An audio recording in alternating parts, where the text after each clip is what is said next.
And welcome to GM Talks. We are going to look at Magnus Carlsen getting his ass kicked because he just couldn't help himself. It was like in 2016 when Donald Trump has just won the president election, and Carlsen in the first games against Kajakin played the Trumpolsky, and I understand the attraction. I understand why you do it, but it's maybe not such a good idea. So in the first round in the Superbet in Poland, Magnus Carlsen played the Polish defense against a Polish player. And the only problem is, of course, the Polish defense is not very good. So it all went wrong, and well, it's a little bit like these ridiculous King E2 openings that people are trying, and Carlsen, of course, it's some ego thing. But to be honest, I like when this goes wrong. I really like it. So let's see Magnus getting spanked by Radoslaw Wojtaszek for playing the Polish opening against a Polish player in Poland. We also, of course, will delve into a little bit about the positional and the tactics, and it ends with a nice attack, a little bit instructed attack from White. And if you're not already a subscriber, remember to subscribe. If you're haven't not given us your email, what are you waiting for? You are missing out. Let's go. So we are having D4 and B5, and that's the Polish opening. In English circles, they will call this position, well, actually here White can take the pawn, but he cannot also not take the pawn. This in English circles, this is when we play here, and he keeps letting the pawn hang, and A6, and now we actually transposed into the St. George, which Bassman, who unfortunately, a very interesting character from England, unfortunately died recently. People seem to die. I just heard that Wayne's wife died. It was very, very tragic. She was a very nice person. Anyway, let's see here. If we go back, we see that Carlsen is definitely trying to provoke Radoslaw Wojtaszek. I think he knows that Radoslaw is a good classical player, but if he gets confused, he might be able to outplay him. So he's trying to confuse him. It doesn't go well. Here, normal chess, but we see that White's managed to set up this without there being sufficiently pressure on these. Black is simply not pressurizing. Here, D5 will actually lose a pawn here, but it's also not very a very good French black will get after E5. So it will not be able to increase the pressure. If something like Bishop B4, you just castle, and if it takes here, then you just take with the knight and keep the pawn covered. So this opening is just not very good. White is already betting and has a lot of different choices on how to develop. So and black tries to keep the pressure on here. Knight C6, castle, and here he realized, okay, I can't really improve my position much. If you're trying to attack with something like this, then maybe you just go here, then you will go A3, rook E1, and so on. And White is keeping these pawns here, having a clear advantage. Okay. So A6 and overprotecting the pawn. We have talked a lot about overprotecting here. This is where black is aiming his counterplay. So it's important to cover it. Next we will cover this one. And then White is ready to go on to the attack. Here black should admit that he's slightly worse and play D6, not really getting into too much trouble, hopefully, if he's lucky. Instead he played Bishop E7, and Radoslaw realized, okay, this is the time to strike. I got D5. Which is kind of nice, and take, and E5, and we already see that this looks bad, and we see this rook here is good. Knight has to go somewhere. Of course, it's clear if you go here, something like this, then white is having a very serious attacking position with much more space and this pawn being weak. So this is not really an option for black. He will just get pushed back, right? So this is not what. So he goes here, and I think Carlsen was not really worried here. I think he believes he's a much better player than Radoslaw, and which he's probably are.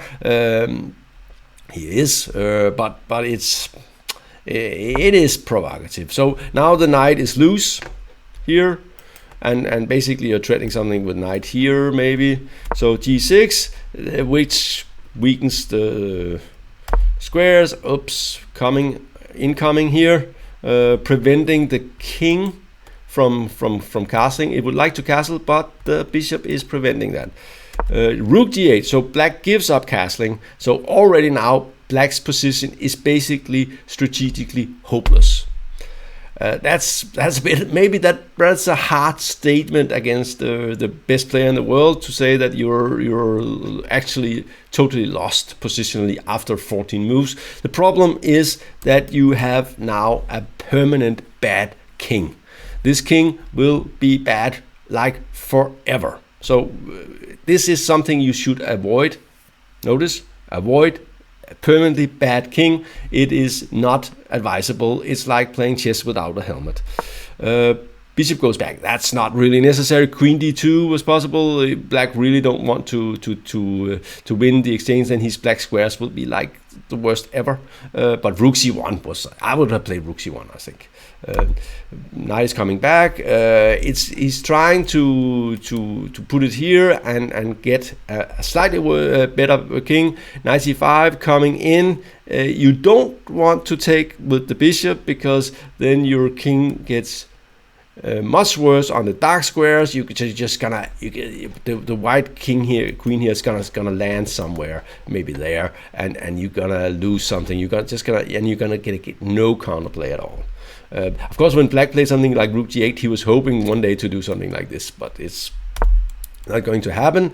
And of course, well, if you want to castle queenside, we are ready for you. This is basically what white is saying. Knight comes in here, and you don't want to take that because then you will instantly resolve all black's problems. So you of course take this bishop, even though it looks like a stupid bishop that's not doing anything. It's holding the position together on the white square. Black is up a pawn, but of course he's much worse here anyway. This position is just strategically hopeless. Now the pawn here will be very difficult to defend, and basically white can play it slowly because he's much better. And black decides to cover the pawn, and white takes over the c file, and bishop comes here, bishop goes here. And basically, because of the bad structure, of course, if black was ever able to get the king, for instance, if the dark square bishop wasn't there and they could get here, then maybe we would be able to solve this. And this is a nice little move. This is something you often see. Black really don't want to take, but of course this is like the big fat spider sitting there, just ruining your day. And what to play here actually? If you take it, then the e file will be open, and well, I don't know. It's painful. And queen is coming out. Bishop take. Knight goes here, threatening the pawn. Queen covers the pawn, and a3, very secure. Queen goes out here, g3, taking over squares. Black has no moves. g5, well, the thing is, it will take some time to break down black's position, but I think in general he's probably threatening to do something like this at some point, something like this maybe, and maybe at some point something, and knight will come here, and you'll just get, and I don't see how black is going to get out. You just this is also where you're using prophylactic measures. You're just making sure he's not getting out. So so when if he wins this pawn, and this of course is what he's trying to do here, then it will come with very hard interest rates. Rook e1, g4, knight e4, covering here. Of course, again, this one is not really takeable due to the X-ray. Rook g5, bishop d3, attacking something. Rook e5, knight f5 coming in here, and it's nice. And here he got this, but it's not such a fantastic thing. You can still sense that there is no harmony, and this actually is pretty nasty move, threatening mate in 1. So we still see the bad king is here. Black has done a pretty good job of shielding it with the knight here, but eventually it's coming around. d6, and black is top 2 pawns, but it's not gonna help him. Queen here, might go here, just go feasting on the pawns, but it could also, of course, at the moment it's attacking this one, and it's trying to get to this square. And now it's a forced win, check, and still black is trying to hold this together, threatening mate again, not so nice. And here comes the winning move for white, and this is well, of course b5 is not the bomb cloud, but it's not a good move, and this is what often happens when you're trying to play provocative. You're hoping white will make a mistake, but here he played pretty flawlessly, and black is simply getting totally squashed. Rook e2. We see that this pawn here is actually is probably threatening this move. So and what to do about that, I don't know. Play this move, and after this black resigned, he can move the king. Of course, this would be the quick way to go, but also this one is just, yeah, it's just losing everything, right? So black resigned after knight g7, and I've noticed that actually when Carlsen do this, when he's trying, he can't help himself. I think he just felt it was too funny to play the Polish against a Polish player in Poland.